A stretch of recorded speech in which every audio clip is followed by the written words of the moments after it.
Channel امام عصر دعوت انسانیت حجت الاسلام علیہ جناب مولانا مرزا عسکری حسین صاحب قبلہ کویت سے ہمارے ساتھ جڑے ہیں۔ ایک مرتبہ مولانا موصوف کی خدمت میں پھر میں کلام عقیدت پیش کرتا ہوں اور گزارش کر رہا ہوں کہ قوم کو بیدار کرنے میں علماء کو کیا کرنا چاہیے۔ بسم اللہ الرحمن الرحیم۔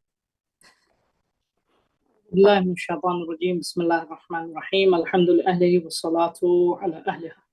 اما بعد، قال اللہ تبارک وتعالی فی کتابہ الحکیم وقولہ الحق وهو اصدق القائلین، بسم اللہ الرحمن الرحیم۔ وَلْتَكُن مِّنْكُمْ أُمَّةٌ يَدْعُونَ إِلَى الْخَيْرِ وَيَأْمُرُونَ بِالْمَعْرُوفِ وَيَنْهَوْنَ عَنِ الْمُنكَرِ وَأُولَٰئِكَ هُمُ الْمُفْلِحُونَ۔ محترم علماء، ہمارے بزرگوں اساتید اور خاص کر محترم بزرگ قبلہ علامہ آیت اللہ سخاوت صاحب، آپ تمام حضرات کی خدمت میں ہمارا سلام حقیر قبول ہو اور بہت بہت شکریہ۔ میں اپنے بزرگوں کے سامنے بہت چھوٹا ہوں اور جو باتیں ترتیب کے اعتبار سے ہوئی سب سے پہلے چھوٹوں کو آنا چاہیے، لیکن بہرحال بزرگوں کے بعد کچھ کہنا یہ جسارت ہوتی ہے، لیکن میں چند باتیں جو ہماری ناقص ذہن کے مطابق ہوگی وہ عرض کروں گا، اور اس میں بہرحال بزرگوں سے قابل جو ہے وہ توجہ اصلاح کی ضرورت ہے۔ جو موضوع آیت جو آپ کی خدمت میں نے پیش کی، خداوند عالم بہت معروف آیت ہے اور قرآن مجید میں ارشاد فرماتا ہے وَلْتَكُن مِّنْكُمْ أُمَّةٌ يَدْعُونَ إِلَى الْخَيْرِ، تم میں سے ایک گروہ کو ہونا چاہیے کہ جو خیر کے لوگوں کو دعوت دے، وَيَأْمُرُونَ بِالْمَعْرُوفِ، اور معروف کی ہدایت کرے لوگوں کو، امر بالمعروف کرے، وَيَنْهَوْنَ عَنِ الْمُنكَرِ،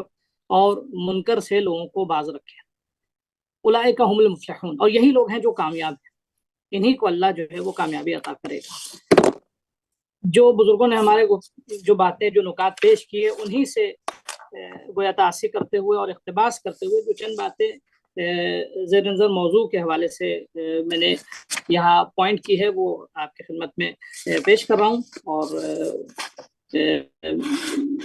دیکھیں، سب سے اہم چیز جو قومی سطح پر آج کے حالات کے سلسلے میں پہلے ایک جملہ فریضہ شریف سمجھ کے عرض کرتا چلوں کہ جو حالات گزر رہے ہیں انسانی نقطہ نظر سے، دنیا کا کوئی بھی مذہب اور کوئی بھی آئیڈیالوجی جو انسانیت پسند ہے وہ اس طرح کی جارحیت اور غیر انسانی امور کو اور غیر انسانی عمل کو کبھی بھی ریکگنائز نہیں کرتی، کبھی بھی ریکمینڈ نہیں کرتی، کبھی بھی تسلیم نہیں کرتی۔ لہٰذا آج دنیا میں جو مظلوموں پر ستم ہو رہا ہے، جو جارحیت ہو رہی ہے، اسے تمام آزاد منش اور آزاد فکر انسان جو ہیں اس سے متنفر ہیں، اور ہم بھی اپنے دائرے میں رہ کر اس غیر انسانی عمل سے اظہار تنفر کرتے ہیں اور اس پلیٹ فارم سے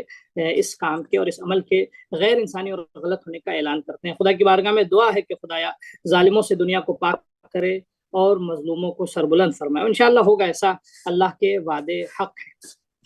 دیکھیں، ابھی جو بزرگ یہاں بیٹھے ہیں وہ بین الاقوامی سطح پر گفتگو کر رہے تھے، کیونکہ مختلف کنٹریز سے اور مختلف ملکوں سے ان کا تعلق، مختلف لوکیشنز میں لوگ علماء حضرات تشریف رکھتے ہیں اور اپنے اپنے علاقے کی ضرورت کے پیش نظر گفتگو کر رہے تھے۔ یہاں ہم ابھی میرا تمرکز گفتگو کا صرف فی الحال بر صغیر میں عموماً اور انڈیا خاص کر رہے گا، کیونکہ جو بنیادی سطح پر وہاں ابھی توجہ ضروری ہے، اور وہ دوسرے ملکوں میں بھی یقیناً ہر علاقے کی اپنی اپنی مشکلات ہوتی ہیں، ہر علاقے کی اپنی اپنی ضروریات ہوتی ہیں۔ دیکھیں، آج قوم میں بہتری اور قوم میں سدھار کے لیے ہمیں دو سیکٹر میں کام کرنا بہت ضروری ہے۔ ایک تو عوامی سطح پر، دوسرے علماء کی حد تک۔ اس کو بھی ہم الگ الگ کیٹیگرائز کریں گے اگر اس کام کو، کہ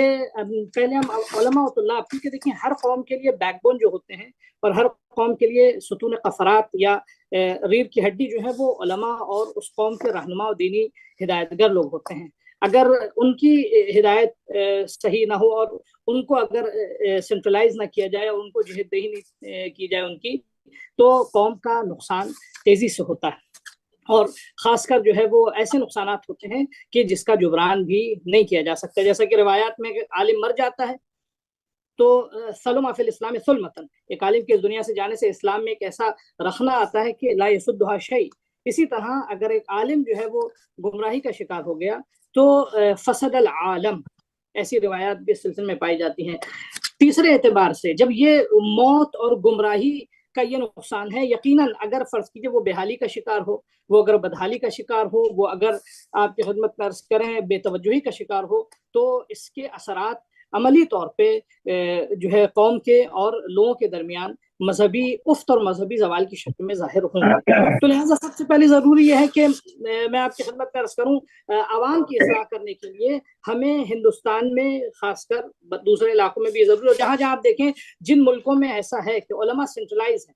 یعنی ان کے اندر ڈی سینٹرلائزیشن نہیں ہے، بالکل متشتت اور متفرق نہیں ہے، آپس میں ان کے ربط و ضبط پایا جاتا ہے، ایک مرکزیت کے تحت ہیں، تو ان علاقوں میں علماء نے الحمدللہ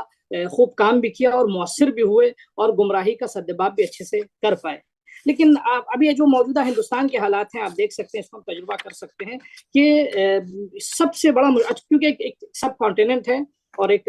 بڑا علاقہ ہے، تو اس میں اتنا آسان بھی نہیں ہے، ہر چھوٹا سا صوبہ بھی بہت سارے ملکوں کے برابر ہو سکتا ہے، بہت سارے بڑے بڑے آئیلینڈ جو ہیں وہ ایک صوبے کے ایریا کو کور کر سکتے ہیں، یا ایک آئیلینڈ کے ایریا کو ایک صوبہ کور کر سکتا ہے۔ ایسے حالات میں کوشش یہ کی جائے، جیسے قبلہ اسلم صاحب نے مثال کے طور پہ خدا ان کی توفیقات میں مزید اضافہ فرما اور ایسے افراد اور مزید قوم میں نمایاں ہوں۔ مہاراشٹر میں فرض کیجئے ایک عملی طور پہ، یعنی خالی کاغذ کی حد تک نہیں، عملی طور پہ ایک یونیفائی کیا لوگوں کو، ان کے اندر اتحاد و انسجام ایجاد کیا علماء کے درمیان، گرچہ جو دور ہیں اس سے وہ اقلیت میں ہیں، زیادہ تر علماء الحمدللہ اس انسجام کا حصہ ہیں۔ ایسے اگر اسٹیٹ وائز انڈیا میں ہر علاقے میں ایسا ہو، یا مثال کے طور پہ زون وائز ہو، نارتھ سے ایسٹ، نارتھ سے ساؤتھ تک، ایسٹ سے ویسٹ تک، کیونکہ بڑا خطہ، ہر علاقے میں چھوٹی چھوٹی تنظیمیں ہوں اور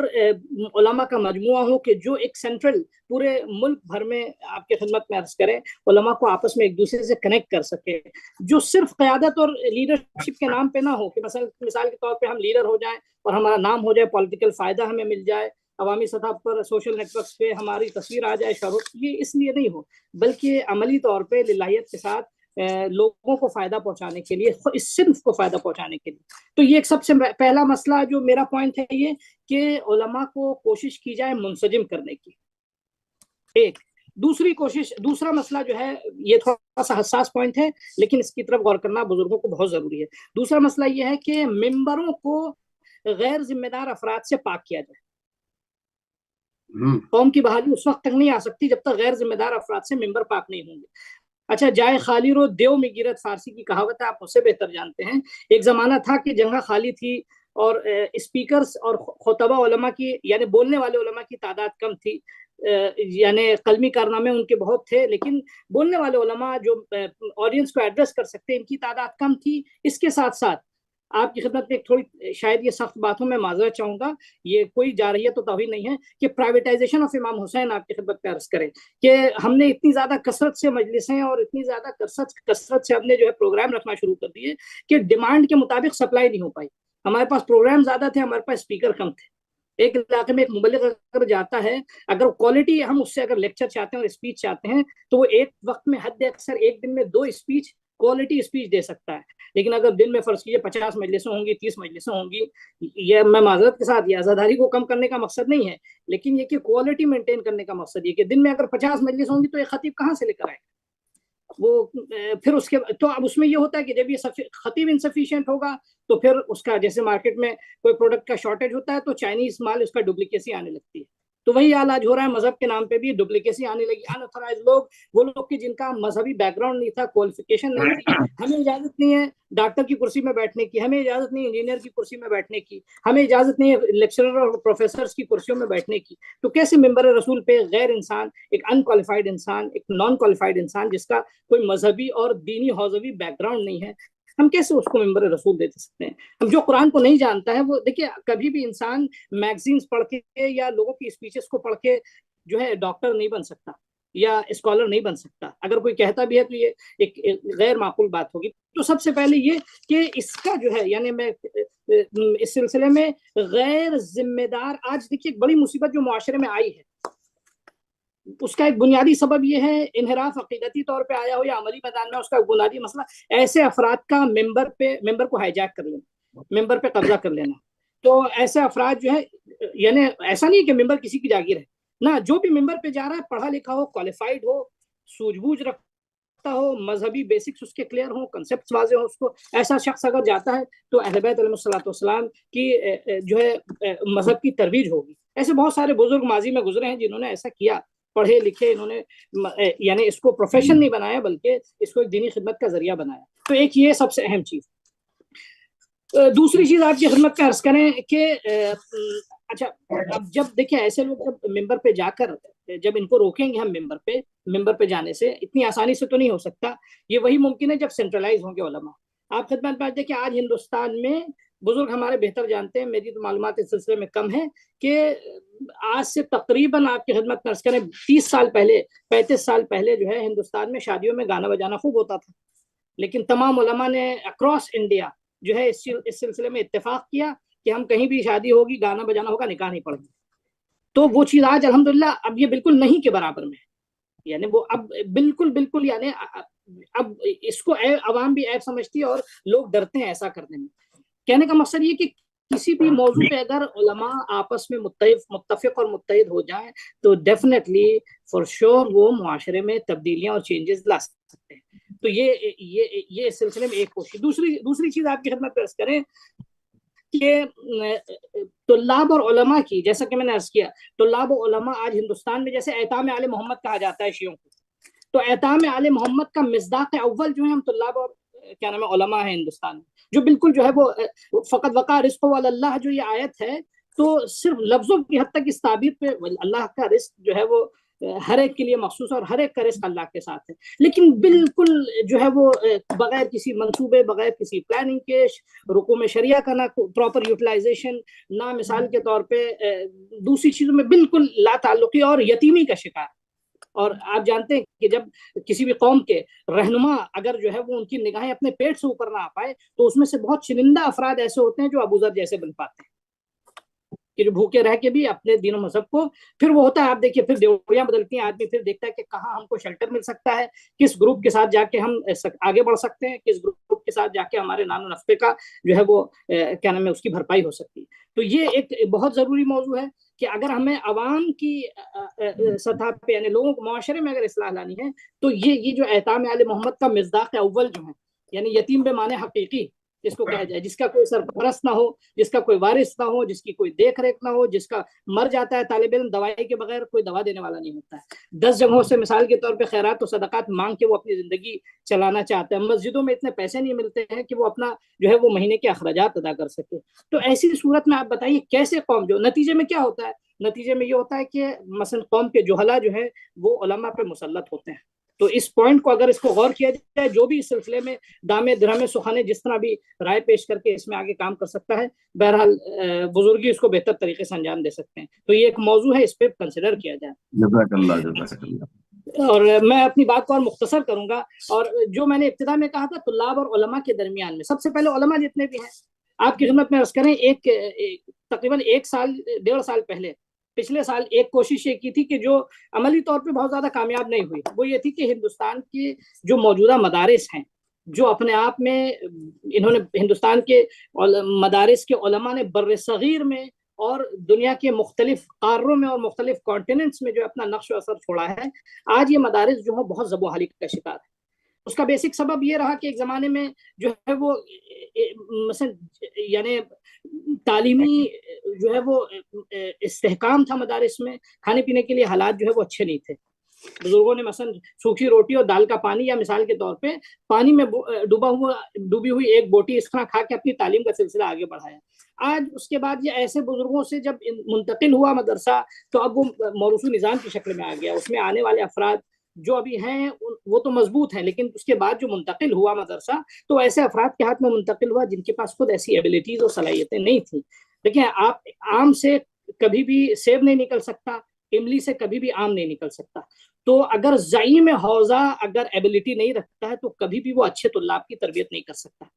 اخلاقی، علمی اور ہر اعتبار سے۔ میں بھی کسی پرٹیکولر پہ یا کسی خاص پہ تنقید نہیں کرنا چاہتی، ایک عام موضوع ہے، اس کے مصادیق کی ہم تطبیق حالات دیکھ سکتے ہیں، خود ہم کر سکتے ہیں بزرگوں کی نگاہ۔ تو ایک یہ مسئلہ جو ہے بہت مدرسوں کے حالات، ہم نے کوشش کیا کی تھی کہ ہندوستان کے مدارس کے موضوع پر ایک کانفرنس رکھوائی تھی دلی میں. آغا عسکری ہمارے استاد ہیں, اللہ ان کو سلامت رکھے, انہوں نے دہلی میں رکھی تھی کانفرنس, اور انہی کے زیر نظر تھا سارا پروگرام. تقریباً 63 یا 64 مدرسوں کے مدیروں نے خط لکھا تھا, جواب دیا تھا خط کا, جس میں سے آنے میں صرف 22 لوگ تھے ٹوٹل, جس میں 7 مدیر تھے, بقیہ ان کے جو ہے وہ کیا نام ہے ہمراہان تھے. وجہ کیا تھی؟ بنیادی وجہ یہ تھی کہ اسی دن ایک مرحوم عالم دین, اللہ ایسے بزرگوں کا جو ہے وہ درجہ بلند فرمائے اور ان جیسے افراد کی تربیت کرے, معاشرے میں آئیں. ایک بزرگ جو مرحوم ہو چکے تھے, ان کے اعزاز میں کسی شہر میں یو پی کے جو ہے پروگرام رکھا گیا تھا. جو مرحوم ہو گئے تھے ان کے اعزاز میں جو ہے وہ پروگرام رکھا گیا, اس میں بڑی تعداد علماء کی گئی, لیکن جو زندہ یہاں بیٹھا ہے مدرسہ جو مردہ ہوتا جا رہا, اس کے لیے کسی نے آنے کی کوشش نہیں کی, افسوس پر. خیر, تو بہرحال اس کے بھی بہت سارے اسباب ہیں, اس پہ میں نہیں عرض کرنا چاہ رہا. تو علماء طلاب کی بحالی یہ بہت ضروری ہے. اس کے بعد دوسرے مرحلے پہ آتا ہے عوامی سطح پہ, تو یہ مجھ سے بہتر دوسرے بزرگ علماء بولیں گے. ابھی میرا وقت بہت زیادہ ہو گیا, لہٰذا میں اور وقت نہیں لوں گا. یہیں پر آپ سے معذرت کے ساتھ اجازت چاہوں گا. والسلام علیکم ورحمۃ اللہ وبرکاتہ. جزاک اللہ, احسنتم, ماشاء اللہ, ماشاء اللہ.